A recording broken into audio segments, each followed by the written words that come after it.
chance here for Wales, and there's a goal for Wales inside the opening 5.5 minutes, and it's Tom Lawrence who's got it. Ireland cut apart so easily. Young Ampadu, we talked about a ball playing centre midfielder, lovely switch of play out to the fullback, and then suddenly Ireland are stretched. You're looking for recovery positions. Hourihane now is having an argument with Callum Robson that he didn't drop in and help him and Hendricks because they worked the ball so well. By Ben Davies, who drills it 80 yards through the air straight onto the chest of Gareth Bale, brilliantly controlled on the edge of the area, onto his left foot, and there's only one outcome when you've got one of the best players in the world. Gareth Bale with a sensational goal, 20 yards out, left-footed, bends it past Darren Randolph, and Wales lead the Republic of Ireland by 2 goals to 0. That is different level. Who's flying forward this time, plays it through to Aaron Ramsey. It's 3-0. Another mistake from Ireland, and Wales have capitalised, and this is turning into an absolute nightmare. 37 minutes gone, Wales 3, Republic of Ireland 0. It's back to Bale again. Drills a wonderful pass over there and on the volley, and it is 4-0 to Wales from the edge of the area. That is a smashing goal from the full-back, and it's 4-0, and it's utter humiliation. But you have to see this goal to believe it. It's football of the highest quality. Take out the fact that you've got the likes of Bale, Ramsey and them type of guys, how they move the ball around, how they find space, how they create overloads, and then have the technical ability to finish Ireland off. It's been a real chastening experience for Ireland. And a little Johan Cruyff to come back out again, but Ramsey's caught on the ball show button. Here's a chance now. Here's a real chance, and Ireland have managed to get one back, and it's Sean Williams. Well, they were showboating, dinked it over the top of Wayne Hennessy, and that's a special moment for him. Yeah, that's how it wrapped up in Cardiff last night. It was Nathan and Gary Breen who were on commentary duty for Off the Ball at that game. Yesterday evening, grim and all as it was. We're going to get Kenny's deeper thoughts on it in just a few minutes' time. As I do keep your comments coming into us. Kenny's pumped for it. We're all pumped for it. I've got much left, to be honest with you. I've emptied the tank there. We've plenty more to come from Kenny, is what we're saying here. First of all, the thoughts Gary Breen after the game. So an incredibly grim night for Irish football, a 4-1 defeat to Wales that, to be honest, could have been a whole lot worse. They missed a whole host of chances in the second half. Gary Breen was alongside me on commentary on Off the Ball this evening. How do you sum that up? Just how bad was it? Very difficult to sum it up, to be perfectly honest. Listen, let's not take anything away from Wales. They were very, very impressive. Ryan Giggs looks like he's coached that team well. I know they have superstar player in Gareth Bale and top Premier League players in Allen, Ramsey, those type of guys, Davies even. But even their young players who were playing only at championship level were so impressive. Ethan Ampadu, 17 years of age, ran the show there. He literally did in terms of the hour or so that he played. He played at the base of that midfield. He got on the half turn. He was playing probing balls through the midfield, breaking our lines. And if we narrowed up and were honest as a defensive unit, he then had the ability to play big diagonal balls. He robbed Jonathan Waltz with great strength and then drove forward and made a perfect pass to release Ramsey for that second goal, I think.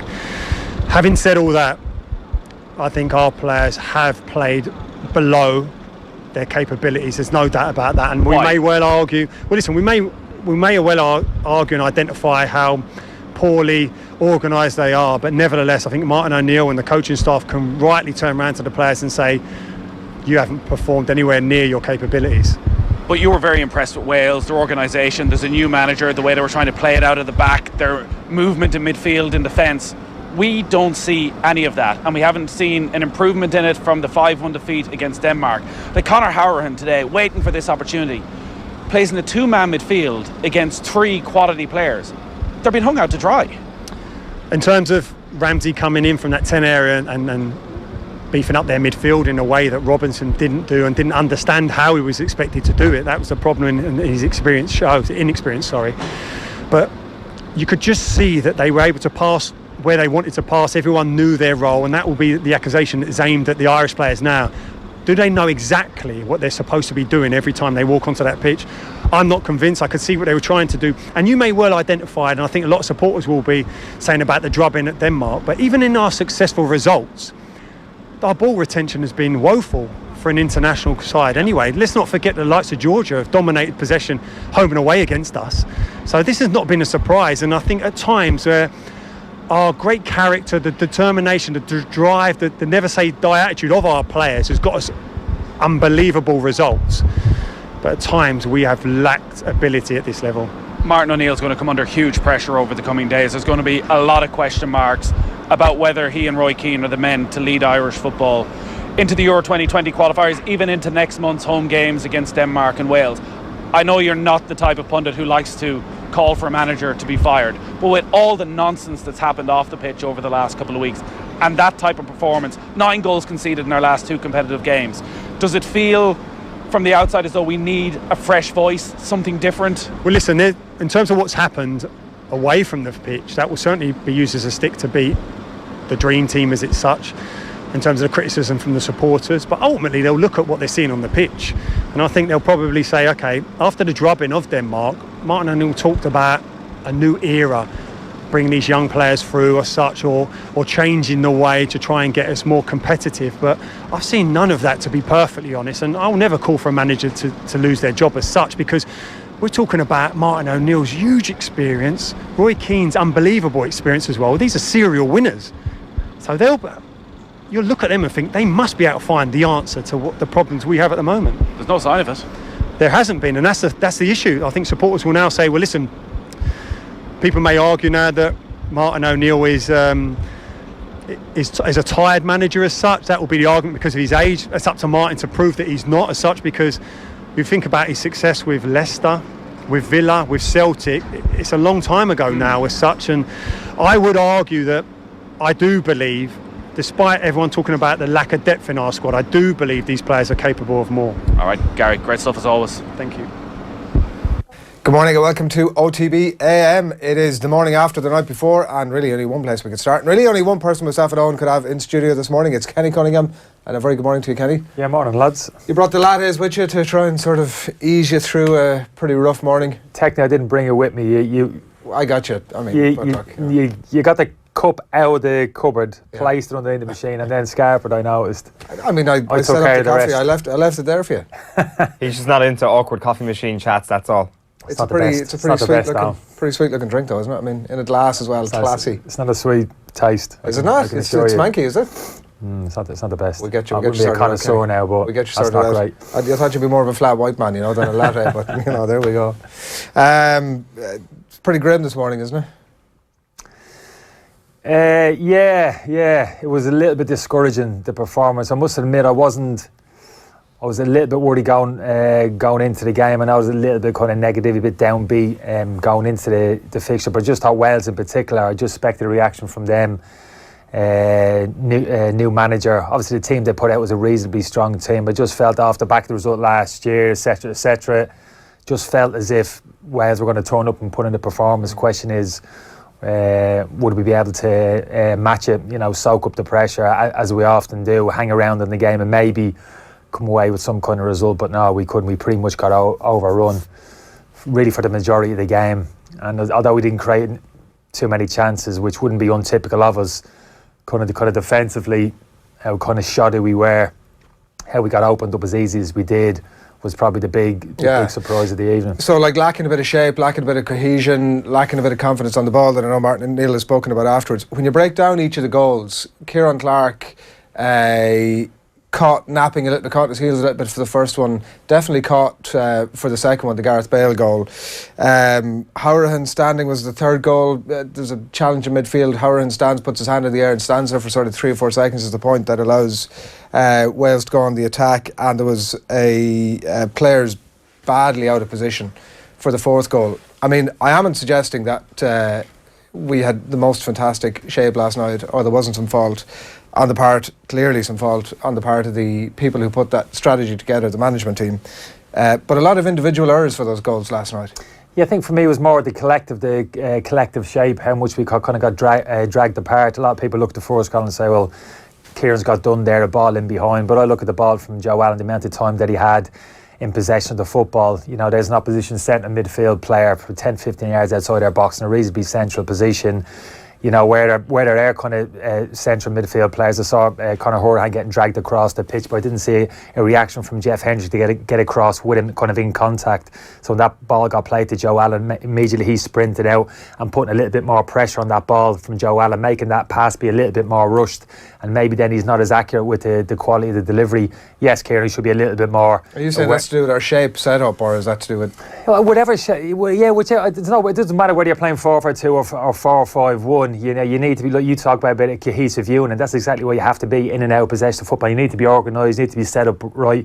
Everybody needs to understand their role in the team. I'm playing central midfielder with a player alongside me. He gets dragged 10 yards to the left. Immediately I react and shift 10 yards to my left hand side, and my winger on my right hand side comes in and kind of narrows up. But if you look at the distance between Conor and Jeff for that first goal, it's too big. So why I mean, because I suppose what I'm trying to get at here is that, like, obviously a lot of people are saying this morning, and I mean, after a 4-1 absolute drubbing, why wouldn't there be that you know, this management team has had its day. So what I'm trying to drill down to is whether that's the fault of the management team or there's individual error there. No, I think there's certainly individual responsibility with enough experience on the pitch. People speak about how weak the team was, but I looked in the spine of the team: Randolph, Duffy, Kieran Clark, Jeff, Jonathan Walters, Seamus Coleman, Stephen Ward in those defensive areas. That's a really experienced spine of the team. So there's individual responsibility.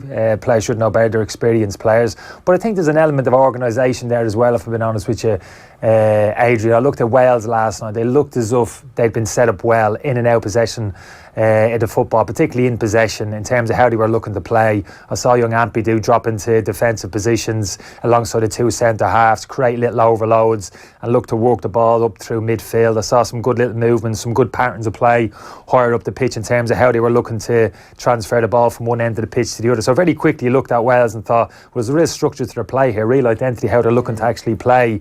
Didn't see obviously that so much with us in possession. Very rarely do. We don't have a huge amount of possession of the football, but kind of out possession. Then there's also the mentality of, well, how cohesive are we out possession? How are we going to defend? How compact are we going to be? How organised are we? How much confidence do we have in the system that we're actually playing, as opposed to maybe looking at individuals? Could he have done better? And yes, they could have. Potentially Kieran Clark, Wardy maybe got a little bit got himself a little bit stretched. Yeah, distance is too much between him and Kieran Clark. Could have been around on the cover. Yeah, but these are all the things which you talk about during the course of the week, generally in terms of your preparation, your kind of tactical setup. How much does Martin and Roy?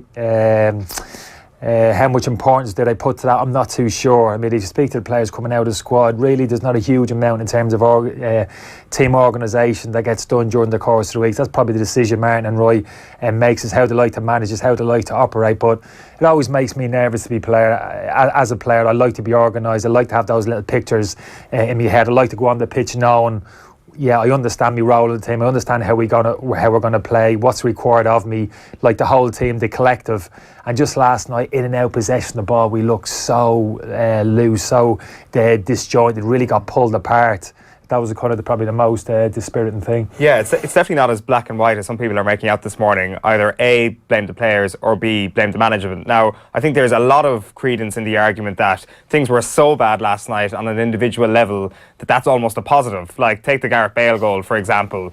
When Kieran Clark is presented with that situation, he's like given a big red button and he's told not to press that big red button, which is allowing Gareth Bale to go onto his left foot. And he does the Homer Simpson. He presses the big red button and he allows Gareth Bale to cut in on his left foot. Game over straight away. That being said, we had an argument out in the office. Was that a world-class moment or not from Gareth Bale? No I think chance. It was. I think it was a world-class moment. I don't think too many other people would have been able to pull that off on the pitch last night. I could have probably, the space he was given, I'd say I could have pulled it off. Well, there's nobody within an Arsenal. His third touch was absolutely outstanding. To take now, granted, his touch to take the ball down was unbelievable. Allowed to take that touch inside. That's why I would rule it out as a world-class goal. Well, you know, I think you do world-class things on the training pitch, no? Even if there's nobody marking you. Yeah, but they're not considered to be world-class things because they're on the training pitch. Well, I'm not so sure about that. That would be essentially what I would think. I think I'm going to interject. You two are splitting the hairs here. I think it was an actual top-class finish. When you say a world-class finish, for me, there's only a handful. There's only a handful. If you're saying world-class, there's only a handful of players.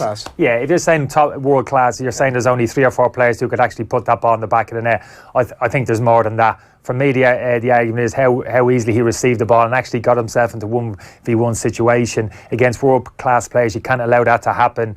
You know, Kieran Clark and Stephen Ward at that particular time between them need to close that gap and need to double up. Gareth Bale shouldn't be receiving the ball 30 yards from our goal at any point in the game and find himself in a 1v1 situation with any of our defenders. Got to be a collective responsibility there. Well, Seamus Coleman eventually tracking back. Yeah, but when the ball's smashed over the corner, your left-sided centre half, you need to have your left back in contact. Kieran should be screaming. Stephen Ward should be seeing that and getting back in a good defensive position. Actually, Wardy should ideally be actually competing with that ball with Gareth Bale and actually looking to head the ball. He pushed up because Hendrick what started it all was a poor pass from Hendrick. Yeah, poor pass from Hendrick, looking to play down the right hand side. So he's not even looking to involve Wardy at that point. He's looking to hit a ball to Seamus Coleman or Callum Robinson. At that point, Kieran Clark should be. If I was in Kieran Clark's position, I'd be having kittens.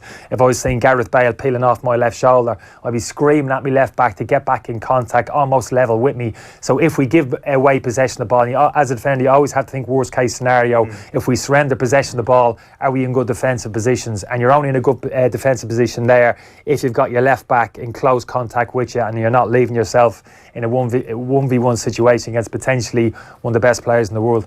But either way, the initial point was that it was a shoddy piece of Irish play which led to that moment of top class or world class, whichever way you look at it. So there's actually a positive in that surely that can be improved pretty quickly. But what's very worrying, I think, is Martin O'Neill's post-match comments, where he does point out fairly, I think, that we're missing a lot of players, but as if that's some sort of excuse for Ireland's systems failure yesterday, that they don't have those players, so therefore they're not able to execute the game plan. Well, how shoddy is the game plan if they can't execute it with whatever players slot into those positions? Firstly, I'd say it wasn't a 1v1 or a 1v2, it was a 1v0, and that's why it wasn't a world-class goal. But anyway, if we had Declan Rice last night on the pitch, and if we had Harry Arter on the pitch, and if we had Alex Ferguson in the dugout, would we have won that game last night?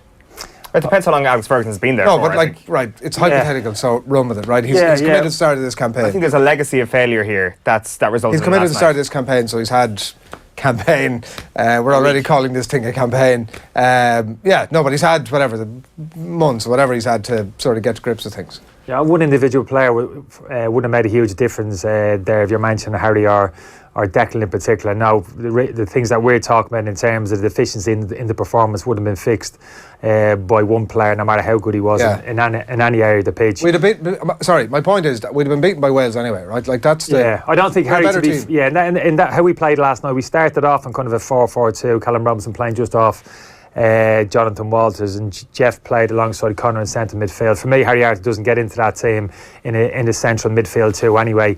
Declan, absolutely. Where would he have played last night? Sort of holding midfield. Who's Declan Rice if he was there? Yeah, he would play. I would imagine as one of the midfield too. The interest for me before the game was whether Martin would persist with the back three, because all summer he kind of committed himself to the kind of 3-5-2.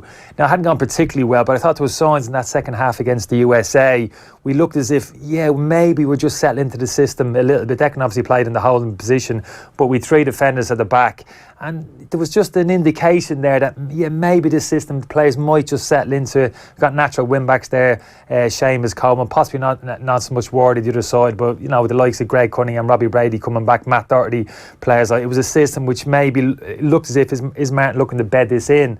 But of course, last night we flipped it back again, went back to the original back four. So that'd be interesting how Martin sees it going forward, because we do tend to jump a little bit in terms of systems, midfield, diamond shape, midfield 4-5.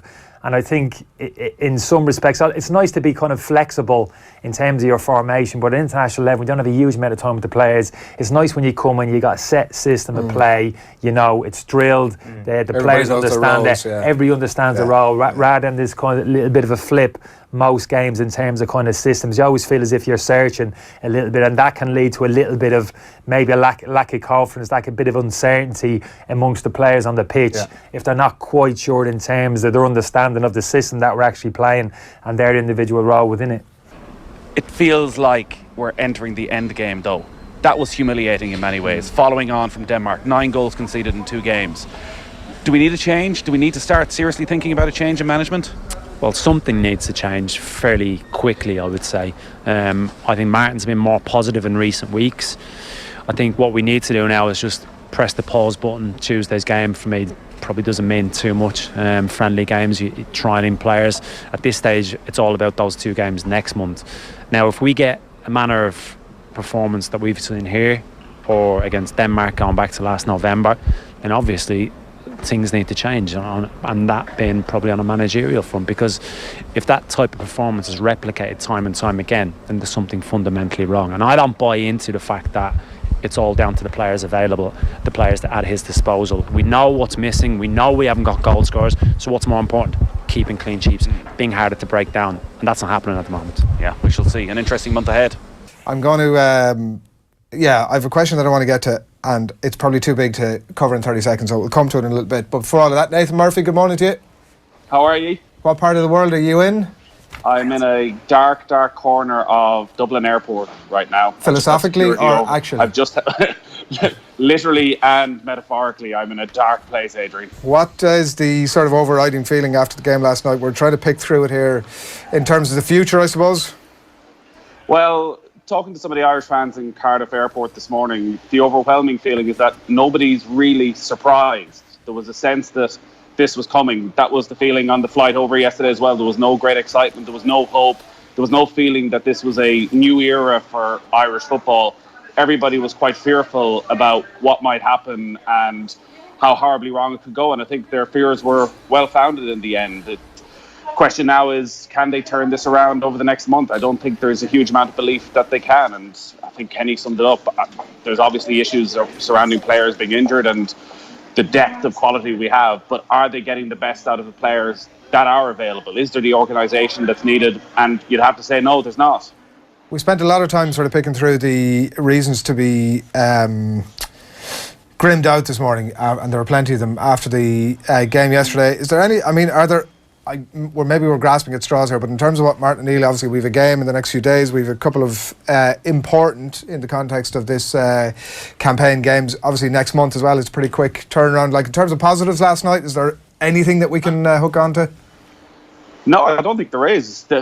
Looking ahead to next month, the positives might be that we may get some players back, and it is a very different team if you suddenly have a midfield of Declan Rice and James McCarthy. You add in James McLean, Shane Long, a little bit of pace, and you can maybe attack on the counter, because we know that we don't hold on to possession. And that was the most disappointing thing last night. On the few occasions in the first half when maybe the game was in the balance, when we won the ball back on the edge of our own area, they looked up. There were no options. There was no pace there at all. There was no outball whatsoever. So I think it's one of those nights, unfortunately, that we had under Trapattoni, that we had towards the end of Steve Staunton's campaign, where there are very few positives to pick out. It does feel as though, as I said to the two lads, that we are in the end game, that this is only going one way. And Martin O'Neill, he was interesting in his press conference in that he wasn't agitated. There was no real tension. He just seemed bloody depressed about it all, that there doesn't seem to be any real way out of this. It was a very, very sad night, I felt, for Irish football, that we were so totally outclassed by that team. When you say that we're sort of getting towards an end game here, like, what's the meat on the bones of that? Was there a sense from any of the players last night? I mean, they're never going to say it overtly, but sometimes you can get a bit of a sense that maybe these two things are headed in the opposite direction. I often do wonder that, and listen, Kenny will know better about what the talk does be in the dressing room and around the camp after a performance like that. Do the players go together and realise that their individual performances, or do they start wondering, are we getting the best coaching? And that's the part I wonder about, because our strengths at the moment are defensively. And you look at that back four. Seamus Coleman, we know individually, he's got incredible talent and maybe didn't have his best night in the first half. But the other three, so Shane Duffy's working with a really good manager, Chris Hughton. Likewise, Kieran Clark defensively with Rafa Benitez, and Stephen Ward with Sean Dyche. You get the sense that the three of them at club level, it's been drilled into them constantly. Rafa Benitez at Newcastle does the boring stuff day in, day out. He drives his players demented with working on body shape, with working on positioning. It's not glamorous, it's not fun, but it means that Kieran Clark doesn't put in performances like he did last night. He doesn't switch off. He's not allowed. Where we've gone from 10, 15, 20 years ago, players upping their game when they get to Ireland. All three of those players seem to play below what they play at club level. And you would have to assume that's because the coaching they're receiving in Ireland isn't at the same level as it is at club level. Now, does that somehow manifest itself then into a pretty angry dressing room? I'm not sure how that dynamic works out, but from a supporter's point of view, I can't see the atmosphere, it being one of these rip-roaring atmospheres on a Saturday night in a month's time against Denmark, where we 50,000 people urging the team on. It just feels as though everybody's ready for something new.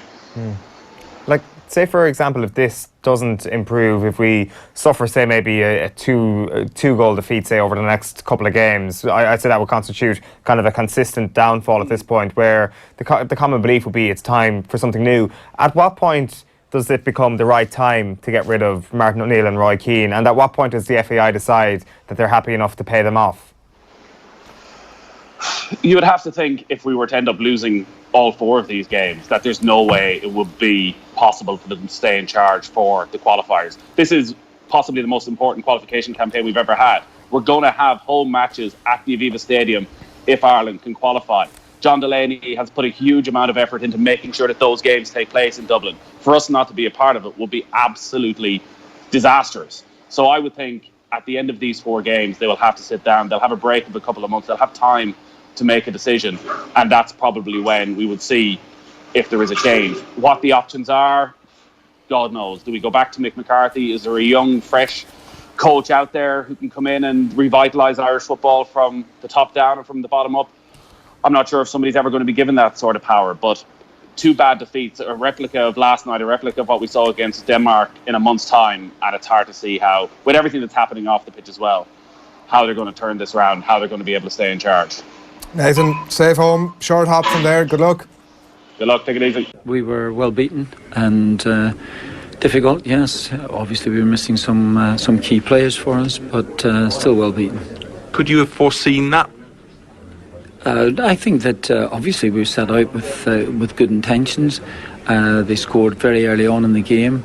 Their second goal from a world-class player was a world-class goal. And of course that sets you back, and it's 2-0 down after 15 minutes. It's a tough way back, but yeah, it was a hard evening. It was a very different looking Wales side to when you met here last. Was that a surprise to you, perhaps? No, you mentioned this beforehand. I mean, I'm not in charge of the Welsh side, and there's a new manager has come in, and he's blooding some young players who are very good. I think one of them has gone to Bournemouth for about £10 million. So yeah, they look as if they've got some good players, but. I think that I think we had a different side out than when we won the game here this time last year. Yeah, you were missing a lot of good players, and was that the effect that we saw by the end of the evening? I would have thought so. Yes, I mean I think that we're unable to be missing 5 or 6 Premier League players and still put on a real big show. We need to be at full strength if we can be. No, I'm not so sure. I'm not so certain when the last time we've actually been at full strength, but I've not known when we've been as decimated as this. What do you do for that next game that you've got then? Well, we've got a game coming up against Poland. We'll try and utilise the squad if we can, and try and get ourselves prepared for the 2 games in Dublin. The very important games, Wales and Denmark. The captain's said that the side needs to play better. Would you offer the same message, if you like? Of course, yes, absolutely. Yeah, I think that we try and be braver on the ball. I think that's very, very important. I think that regardless of what division the player's playing in, regardless of the little time perhaps some of the players have had on the field of play in their own particular division, I think when they come here, we know it's a big step up. And you have to be ready for that as much as you possibly can. Keeper comments coming in. We're going to try and get to as many of those as we can for you. John Hartson, good morning to you. Good morning. Were Wales that good or Ireland that bad? I think it was a bit of both, actually. I thought the Welsh performance was excellent. I thought some of the young players really stepped up, the likes of Ampadu, Brooks, Tom Lawrence, obviously with the goal. Young Connor Roberts played at right back, smashed in the 4th goal with his left foot from outside the box. But I thought the Irish defended very poorly. They allowed space in behind for Wales to run into. I thought the Gareth Bale goal, as good as he took it, and he's doing that every other week for Real Madrid, by the way. You've got to show him down the line. You can't allow a player like Bale to come inside on his favourite right foot. You've got to show him the body angle's got to be right. Show him away from the goal. They've let him come inside. And when you're looking at Gareth Bale from 20, 25 yards out, 7 times out of 10, he's going to stick it in the back of your net. Was it a world-class goal, John? We've been having that debate here this morning. Well, it's a world-class finish, but he's allowed to do it. I think if you're clever, it was almost opposite type of performance that the Irish defence put in against Wales in the second the second leg of when you beat us 1-0, and you defended for your life. You sat back. I think it was Duffy and Clark that headed everything out. And let's not forget, last night you had a very good. You had your best back five there. You got Seamus Coleman. That was fantastic to see him back fit and well and playing again. Duffy and Clark. Ward, who plays for Burnley in the Premier League, and you had your number one choice goalkeeper in Randolph. So defensively, you've conceded 4 goals. Yes, I think the Republic of Ireland and Martin, there was a few problems leading into the game in terms of injuries and a few retirements and things like this. You didn't have the likes of Shane Long available. John Waters will always give you everything. I thought he was very isolated up the top on his own. He looked very much like a 34-year-old, if you like. Not much support, but he battled away. But you showed very little apart from 1 or 2 efforts that fizzed across the face of the the Welsh 6-yard box. I think Martin will be scratching his head as to how can my defence play as badly as they did in that opening 20 minutes. John, how's it going? Ken Cunningham speaking. Are you well? Hiya, mate. Very good, thanks. John, there must be a huge amount of optimism around Wales this morning, just the manner of the performance. We're always talking about Wales's marquee players, but some of the young talent which is emerging within that squad, Ampadu obviously, but even the likes of Lawrence Brooks, as well Roberts, who came in at the back, and there's a sprinkling of young talent on the bench. I mean, going forward, there's so much verve and energy to the performance last night. Not just that, good technical ability as well, John, in terms of the quality of football which you played. Yeah. It must be a huge good feel factor around the squad at the moment looking forward. Well, yes. Well, Ryan Giggs, for all the experience that Ryan has got, he's only had the 3 games in charge up until last night. It was his first home game as the national manager, and his words actually were that performance blew him away. Absolutely blew the manager away. With all the experience and whatever he's done in his career. But if you look at Mepham at the back, the young, 20 years of age, playing at Brentford, came in alongside the experienced Ashley Williams, didn't put a foot out of place. Yeah. Ampadu, 17 years of age. That boy is an absolute superstar, even now. But what type of player is he going to turn into? And then you got Dave Brooks, who I think it was £12 million, who went from Sheffield United. He's now at Bournemouth. Tom Lawrence, I think he's got 3 goals in 4 games for Derby and the Frank Lampard this season. And when you put Bale through the middle. But there's several others. There's young Harry Wilson that can come into the fray. There's Ben Woodburn, who's at Liverpool at the minute. Yeah. He wasn't even in the squad. So it's very exciting for Wales. We're not getting too carried away, but when you can churn out a performance like that, and you've got that little bit of a mix between youth and experience, and the likes of Joe Ledley to come in, Andy King couldn't get in, Sam Vokes could still to come in there. Yeah, the only thing they're lacking, John, the only thing they're lacking really is a battering ram of a centre forward, the old traditional style, well centre forward, back to goal, holding up play, shooting off his left and right foot, putting centre halves on their backside. They haven't got one of them, have they? They don't come around very often. They cost a lot of money, them too, as well. John, you obviously know Martin O'Neill. Obviously. Sorry, John. Sorry to interrupt there. It's okay. In terms of Martin O'Neill, like he's become a bit of a much maligned figure over here, especially in the last couple of weeks, because he went on the charm offensive with a number of interviews, and in a lot of those interviews he talked about his success as a player with Nottingham Forest and all that sort of stuff, and people are kind of taking the piss out of him, like, oh, what's he going to say about his own playing career now after the defeat to Wales? And some of that might be a little bit unfair, but from your relationship with the man, like, is he a manager that can move with the times? Is he the correct manager at a time when Ireland do need to be quite modern and change at almost every level, from grassroots all the way up, and particularly in the senior squad? If you were an Irishman, would you be backing Martin O'Neill for the manager's role? Well, first and foremost, I have to say I have nothing but the utmost respect for Martin. I can't really judge him as the Republic of Ireland manager because I'm not party to what goes on in the camp. What I would say is I would never ever say a bad word against him personally. It's not for me to speak about Martin. I will leave that to the press, and you Irish, you're not shy in coming forward, like a bit of controversy, you like a bit of a debate. So for me, I will leave that down to the Irish public, to the football fans. They are very knowledgeable. So I would rather stay out of that one. Martin, for myself, he's a great friend. And it's just not it wouldn't be appropriate for me John, to comment on his situation as the Irish manager. I just won't go there because, I don't want to cause any unsavoury headlines, and secondly, he's a great friend of mine, and I can only judge him as what we are together, the trust and that respect we have for each other. So I'm sorry, I can't. I'm always very honest with you boys. I'm always very, very upfront.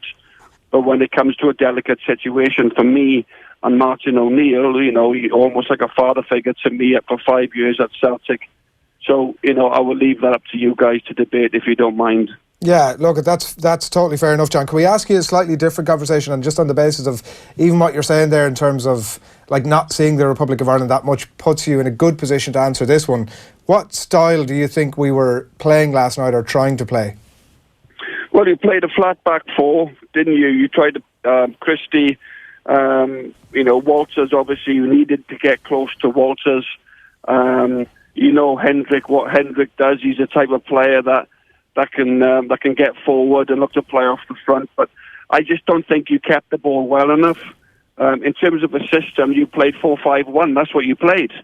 You had 5 across the middle of the park, 4 at the back, and you played with John. You played with John Walters up top on his own. Yeah. You never got enough bodies close to him. You never defended properly. You never got your body angles in the right areas. You were very naive. You played a little bit high at times. You allowed Wales to run in behind. So, there's lots you can go over. You can go over different players. You can run through it, and I'm sure Martin will get the players in today, run through a video with his staff and point fingers, because that performance last night, by no stretch of the imagination, just wasn't good enough for an international team defensively. And there's no excuses. You've got no excuses with your defence. That defence shouldn't be defending like that. Randolph is your number one keeper, as I alluded to earlier on. You've got Seamus Coleman, a world-class right back, playing every week in the Premier League for Everton. Ward the same, Duffy and Clark. They were immense when Wales got beaten. James McLean, you had no James McLean last night, by the way. So I think you've got to take that into account as well. You've got a lot of injuries. You've had a couple of retirements. Darren Murphy's no longer around. John O'Shea's no longer around. You've got 2 experienced boys there that can point the finger and help the likes of Martin and Roy out in terms of doing it on the pitch. Because when you go on the pitch, manager can't really get too much across. You've got to rely on 1 or 2 experienced players. So you lost a few of them. So for me, as I said, it was 4-5-1 with a view to stopping Wales playing.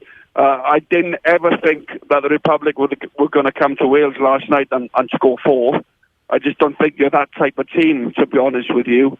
I didn't think you had that type of them players in your ranks. And as I said, it's a disappointing result for you boys. And now it's going to take strong characters in that dressing room to turn things around for you.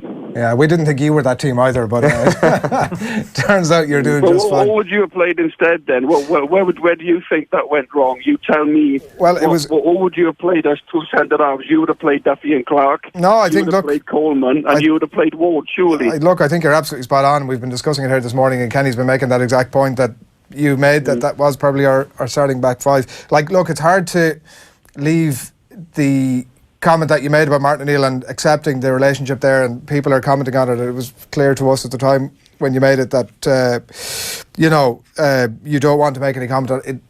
In itself almost feels like I don't know, an indictment. I don't want to overly state it. I'm understanding of the fact that relationship exists as well. It feels like you've said as much by not saying as much. But look, we're having a bit of a sort of a wake here this morning, almost, John, and we do appreciate you coming on with us this morning and appreciate your comments as well. Thanks a million for taking the call. Okay, boys, all the best. I hope we can get it right. Yeah, take it easy. Cheers, John Hartson there with the Welsh for you this morning. As I said, there are plenty of comments coming in. It was pretty clear by saying that, look, I'm close with this guy, that he wanted to say something but didn't feel as if it was appropriate to say it. Fair enough. Yeah. I think, like you can read between the lines and all that sort of stuff. So I'd say it's interesting what he says, the way he manages to say kind of exactly what you've been saying this morning in terms of the most depressing element of that defensive performance last night was personnel-wise. It's going to be the exact starting back four, the exact goalkeeper that Martin O'Neill and Roy Keane would probably go for. But the only thing is, does Kevin Long come back into the team? I don't know. Like, did they make a change now for Poland? Perhaps. Yeah. But like you said, I'd stay away from the kind of that, to a certain extent, the individual criticism. Even the back four unit, in terms of how we defended, it wasn't about because our back four didn't play last night. For me, it's about the whole kind of collective. No, John said kind of 4-5-1. It probably looked a little bit more 4-4-2 to me. Callum Robinson seemed to be operating a little bit more central in contact with Jonathan Walters. But like we said before, regardless of how you shape up, what formation that you play, you just got to be set up. You just got to be set up. Be compact, be difficult to break down, fill spaces, play with a bit of intensity, be aggressive. A lot of the time we see teams set up defensively on behind the ball, get into a good defensive shape, and then forget about actually going and pressing the ball. You've got to be aggressive. You've got to go after the ball, force mistakes from the opposition players, not allow them to get their heads up and play the types of quality balls which kind of hurt us last night. So for me, very much about, rather than individual players and even kind of the defensive unit, just the whole collective last night kind of fell apart, which was a bit worrying.